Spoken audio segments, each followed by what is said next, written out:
Gumagamit ng flicker. May mga minions sa gitna na kailangan depensahan. Kasi dalawa, tatlo na lang sila si Chessman. Di ba pinapauwi yan? Tinamaan pa ng parito. May immortality pa naman si Jao. dalawa sila.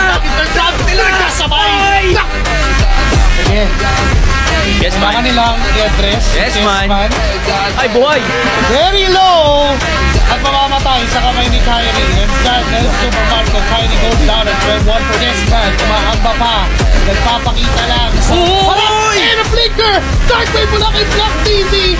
Hindi dito rin nakasunod pero napalagi masyado, malayo, mga members ng TV Brothers pero may sipa mula kay Jamuhi. Chessman is low, mamamatay din sa kamay ng mga members ng Import Esports. Anan nila ngayon, super off gamit Jamuhi. Mukhang delikado yata sila pero lalaban pa rin Hindi pala. pa pa! RWM ay nandyan din, napigilan, super off-ram, ibig sa pag-isa ng damage, but Pew, nahapon siya ng mga members sa TG Brothers ngayon tuloy sa pagsukso, and attraction post committed, Skype Piercer stack, para kay Sandy, patay. Kill score. Sa isang iglap, nakahanap agad ng bawi dito DC Brothers. Delikado yata si Baloyski. Mukhang ready si Jamuhi. Ready ang Import Esports. Pasok dito at maghanap ng laban. Pero dissolve mula kay Kirk, enough na yun para bitawan pa, pero naipit pa si Super Okra doon sa gilid. Tinamaan siya ng bangka. Reset muli, hinaharapan, nandiyan si Super Okra. Uy, biniburst daw na yung Lord. Sanji, nagkakapasukan. Sinip pa si Kyrie. Nandiyan si Chessman sa gitna. Pagsipal kay Kyrie, may retry mula kay Chessman, kaya narinig nila yung control. Delikado na ang lumaylay sa teamfight dahil pwede nang banatan din ng DC Brothers. Yun yung Lord is down.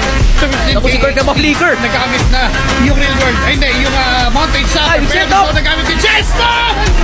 Wow! Pati napunta yung Lord! Or never. Ito na yun para sa kanila. Ang problema lang na wala pa sa kanila yung tempo ng laro, JP. Kamali siya na. Dun sa likuran.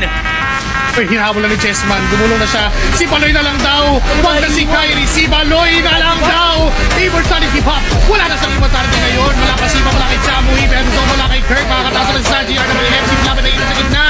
Mamamatay din mo ng immortality. Ngayon makakasurvive ba? No, Sir Super Marco. Pinapintercom. Legend ko may immortality ba yan? Mamamat na rin naman. Hindi na siya mapakawalaan. Ngayon siya naman. Sa target ng mga members din. Isang pala ng palason. Kumamakel. Raise down as well. Sanji ngayon. Ang inahap ni Kirk. Hindi isang dedepensa.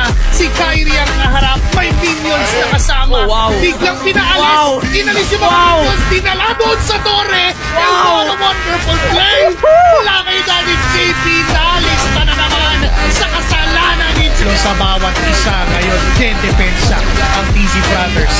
Wala Uy, uy, uy, uy. ginagawang